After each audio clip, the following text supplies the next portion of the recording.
रुड़की से एक ऐसी प्रेरणादायक कहानी सामने आई है जहां जिस खेल को कभी कोई जानता तक नहीं था, वही रग्बी अब उत्तराखंड के कई जिलों में लोकप्रिय हो चुका है। साल 2021 में रुड़की से इस खेल की शुरुआत हुई थी और आज प्रदेश के हर जिले के खिलाड़ी न सिर्फ इसे खेल रहे हैं बल्कि लगातार अभ्यास भी कर रहे हैं। हाल ही में रुड़की में उत्तराखंड प्रदेश के 7 जिलों की टीमों के बीच रग्बी मैच का आयोजन किया गया, जिसमें प्रथम, द्वितीय और तृतीय स्थान प्राप्त करने वाली टीमों को सम्मानित किया गया। रुड़की में भले ही कोई खेल मैदान नहीं है, लेकिन सूर्यकांत सैनी और आयुष सैनी की मेहनत ने इस कमी को पूरा कर दिया।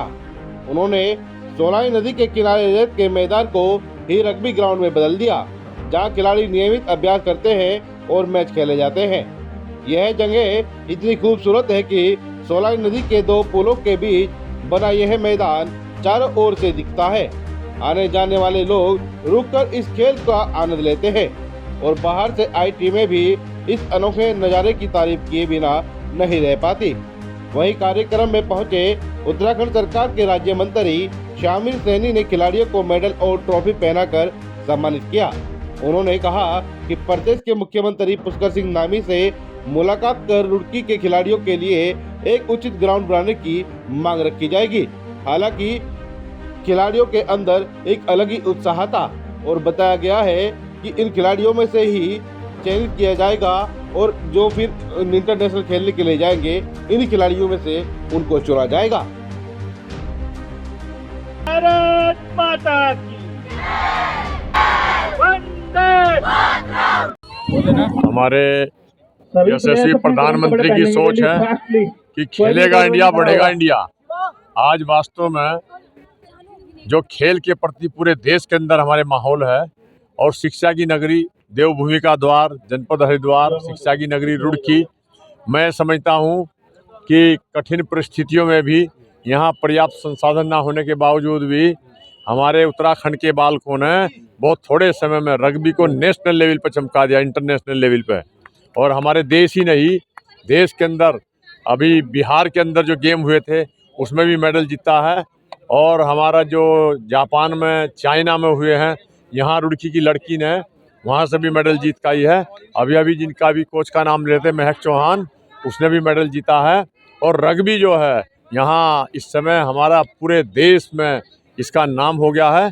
और उत्तराखंड में रग्बी नहीं था, पर हमारी जो ये टीम है, आयुष है और हमारे जो सूर्यकांत है और ये आकाश है, इन पूरी टीम ने इस रग्बी को जो है यहाँ पर बुलंदियों पर पहुँचाया है। और संसाधन कम होने के बावजूद भी, लेकिन मैं अपनी सरकार के मुख्यमंत्री जी का और हमारे जो खेल सचिव हैं सिन्हा जी का, उनका बहुत आभारी हूँ कि उन्होंने वास्तव में ग्रामीण अंचल के बालकों को जो है इन्हें प्रोत्साहन दिया। और ये जो है अपने प्रदेश का ही नहीं, देश का नाम रोशन कर रहे हैं। इस अवसर पर जो पूरे 6-7 जिलों की जो टीम आई है और विजेताओं को और रनर को मेरी बहुत बहुत शुभकामना। और मेरे पत्रकार भाइयों का भी इसमें बहुत बड़ा रोल है कि इन्होंने यहाँ पर इस खेल को जो है बुलंदियों पर पहुँचा है अपने माध्यम से, जो है जनता के। अपनी खेल मंत्री जो वास्तव में बहुत खेल के प्रति संजीदा है, और हमारे मुख्यमंत्री, दोनों से जो प्रपोजल मिलेगा, हम किसी अच्छे, क्योंकि आपका लगाव ज़्यादा है इनसे, इसलिए मैं आपसे ये बात कर रहा हूँ सर। हाँ, यहाँ इन्होंने बहुत बुलाए हैं, लेकिन ये जिसे खेल से, क्योंकि मेरी पृष्ठभूमि ही इन बालकों को खिला कर राष्ट्रीय स्तर पर लाने की रही है, तो वास्तव में इनकी जो मांग है इसको पूरा प्रयास किया जाएगा और हम गवर्नमेंट के आगे रखेंगे। मैं समझता हूँ हमारे मुख्यमंत्री, हमारे खेल मंत्री, जो वास्तव में महिला ही है, वो खिलाड़ियों को बहुत प्रोत्साहन देती है। आपने देखा होगा, हाँ, शुरू में जब नई व्यवस्था थी तो अपनी जो ये हमारी बिटिया खिलाड़ी हैं, इनको यहाँ रोका है। और जो हमारे लड़के, हमारे बेटे खिलाड़ी हैं, इनको गाँव में भेजते थे, हम दूरदार भेजते थे, ये काम हुआ है। लेकिन आज सरकार ने सहायता देनी शुरू कर दी है और बच्चों ने इसका रिजल्ट देना शुरू कर दिया है यहाँ देश में, प्रदेश में, और खेल का नाम रोशन हुआ है। और जो बात कहते थे ना कि पहले खेलोगे कूदोगे बनोगे, पढ़ोगे लिखोगे बनोगे नवाब, और खेलोगे कूदोगे बनोगे खराब, आज वो उक्ति बिल्कुल विपरीत हो गई है। आज खेल में भी है और खेलने के बाद भी भविष्य अच्छा बनना है और उज्जवल भविष्य है। हमारे कई खिलाड़ी जो है यहाँ से खेल कर सेना में और पुलिस में और अन्य विभागों में भी उन्हें जॉब मिले हैं। इस अवसर पर पूरे आयोजकों को मेरी बहुत बहुत शुभकामना, और जो जिन खिलाड़ियों को जो ये वास्तव में मेडल मिले हैं, इनको भी मेरी शुभकामना। बहुत बहुत धन्यवाद। अपने सूर्यकांत, आयुष और आकाश जी, एक इनकी टीम जो लगी है, पहले तो मैं इनको बहुत बधाई देता हूँ कि इन्होंने इस रग्बी को एक प्रदेश के अंदर ही नहीं, जबकि इस समय हमारे जो देश के अंदर भी हमारे माननीय प्रधानमंत्री जी भी जो है खेल के प्रति बहुत जागरूक है और बहुत प्रोत्साहित कर रहे हैं।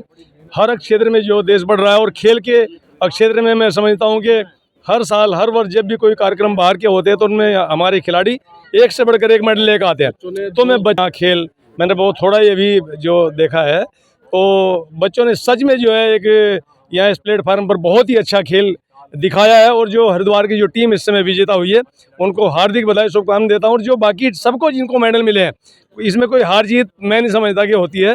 यह तो अपने परिवार का खेल है। यहाँ से जब एक दिन जब विश्व के अंदर जब ये बच्चे जाकर खेलेंगे तो तब हम समझेंगे भाई हार और जीत है।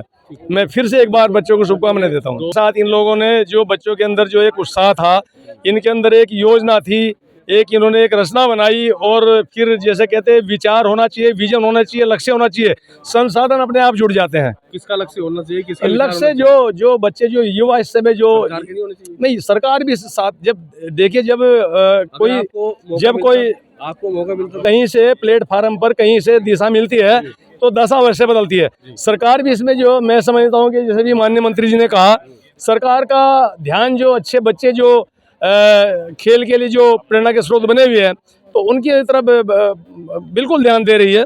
और मैं समझता हूँ जल्दी कुछ ना कुछ हमारे माननीय मंत्री जी के निवेदन पर आगे सरकार कुछ ना कुछ अवश्य करेगी। मिल रहा है कि भाई विगत 2021 से नितिन जी, मैं आप आए, आपका बहुत बहुत धन्यवाद। विगत 2021 से हमने इसको ज्वाइन किया था रग्बी को, और इसमें लगातार हम बढ़ रहे हैं। और हमने अस्मिता वुमेंस लीग कराई, जो इंटरनेशनल लेवल पे, नेशनल लेवल पे भी होती है, इंटरनेशनल लेवल पे भी होती है। और हमारे नेशनल गेम भी अभी हाल फिलहाल में 2025 में और 24 में ही देहरादून में हुए थे। तो लगातार हमारा गेम बढ़ रहा है और आप सभी के सहयोग से हम बढ़ रहे हैं। अभी भी आज ये हमारी 7 जिलों की टीमें हमारी उत्तराखंड की यहाँ आई है, और सभी ने अच्छा प्रतिभा दिखाकर अपना को लेकर क्या कहेंगे? तो लोकेशन वाइज ये मैदान बहुत अच्छा है, लेकिन ये क्या है तो हम किसे कह सकते हैं? लेकिन मैं ये आपके लिए हमारा मैदान है, ये जहाँ हम मेहनत करते हैं वो मैदान ही होता है। तो मैं कहना चाहूँगा आप सभी हमारा सपोर्ट करें और धीरे धीरे हमारा गेम बढ़ेगा। पहले तो मैं धन्यवाद आप लोगों का दूंगा। आप लोगों की वजह से आज हम इस स्तर पर पहुंच पाए हैं, जो सोशल मीडिया के माध्यम से आप अपने मीडिया में डालते रहते हो। मैं आपको बताना चाहूँगा, ये 5th स्टेट रग्बी 7 चैंपियनशिप हुई थी, जिसमें 7 जिलों की टीमों ने यहाँ पे प्रतिभाग किया है। और काफ़ी मतलब सुबह के टाइम, मतलब ये नहीं देखा कि इतनी ठंड होते हुए भी फिर भी बच्चों ने यहाँ पे काफ़ी मतलब गेम खेलने के लिए उत्साहवर्धन अपना किया है। अच्छा, कैसा लगा कि भाई रग्बी का गेम? मुझे रग्बी क्या है कि हम मुझे 7 से 8 साल हो चुके हैं रग्बी गेम में। और पहले क्या था, पहले तो मतलब प्लेयर को पकड़ के लेके आना पड़ता था रग्बी खिलाने के लिए। और आज के टाइम में कंपटीशन इतना बढ़ चुका है कि प्लेयर बहुत ज़्यादा उत्साह है मतलब कि रग्बी खेलने के लिए। देखो पहले रुड़की में ये गेम था, उसके बाद अब सभी जिलों में रग्बी गेम बढ़ता जा रहा है। को लेकर क्या कहेंगे? सर, ये जो बच्चे थे इनका फर्स्ट टाइम था कि यहाँ पर खेलना है। मतलब आधे से ज़्यादा बच्चे ऐसे इनमें जिनको रग्बी के बारे में पता नहीं था, लेकिन अभी फर्स्ट टाइम खेला है उनने टीम में, तो उस हिसाब से इनका बहुत अच्छा था। मतलब उम्मीद होती कि गोल्ड मेडल लेके जाएंगे, पर कोई नहीं, इस टाइम ब्रॉन्ज आया है तो अगली बार गोल्ड या सिल्वर लेके आएंगे। और बहुत सारे बच्चे छोटे छोटे, ये अभी 9, 10 ऐसे, मतलब ऐसे एक टाइम प्रैक्टिस के बाद आया करते थे वहाँ पर। अच्छा, मैं इंटरनेशनल ब्रॉन्ज मेडलिस्ट हूँ जी।